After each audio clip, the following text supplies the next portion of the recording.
ایک نمازی کا خواب۔ عبید اللہ ابن عمر رضی اللہ عنہ سے روایت ہے، فرماتے ہیں میری عشاء اور فجر کی نماز کبھی جماعت سے نہ رہی تھی۔ ایک رات میرے ہاں کچھ مہمان آ گئے جن میں مشغولیت کی وجہ سے میری عشاء کی نماز جماعت سے جاتی رہی۔ چنانچہ میں نکلا کہ شاید عشاء کی نماز کی جماعت بصرہ کی کسی مسجد میں مل جائے، لیکن تمام لوگ نماز پڑھ کر فارغ ہو چکے تھے اور مساجد بند ہو چکی تھیں۔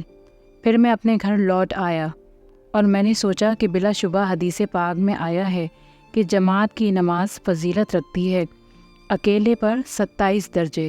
تو میں نے عشاء کی نماز کو 27 مرتبہ پڑھا اور خواب میں کیا دیکھتا ہوں کہ میں ایک ایسی جماعت کے ساتھ ہوں جو گھوڑوں پر سوار ہوں اور ہم مقابلہ کرتے ہیں ایک دوسرے سے، اور میں بہت ہانکتا ہوں اپنے گھوڑے کو، لیکن وہ نہیں مل سکتا ان کو۔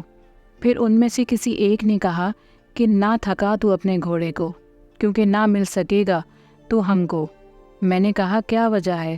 اس نے کہا اس لیے کہ ہم نے عشاء کی نماز جماعت سے پڑھی ہے اور تو نے نہیں، اس لیے ہم سے کچھ نہیں مل سکے گا۔ یہودی عالم کے 3 سوال۔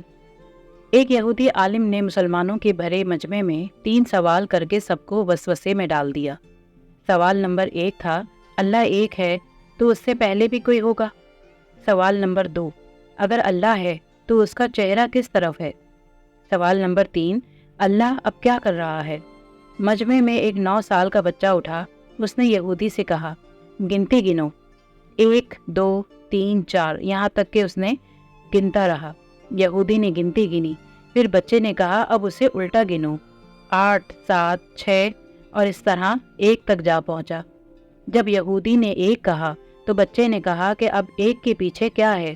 تو یہودی نے کہا کچھ نہیں۔ تو بچہ بولا بس اللہ ایک ہے، اس کے بعد کوئی نہیں۔ دوسرے سوال کے لیے بچہ ایک دیا لایا اور اس کو جلایا۔ اب بچے نے کہا ذرا بتاؤ اس دیے کی روشنی کا منہ کس طرف ہے؟ تو یہودی بولا چاروں طرف۔ بچہ بولا اللہ نور ہے اور چاروں طرف ہے۔ آخر میں بچے نے تیسرے سوال کا جواب دیا، اللہ اس وقت ایک 9 سال کے بچے سے ایک یہودی عالم کو ذلیل کروا رہا ہے۔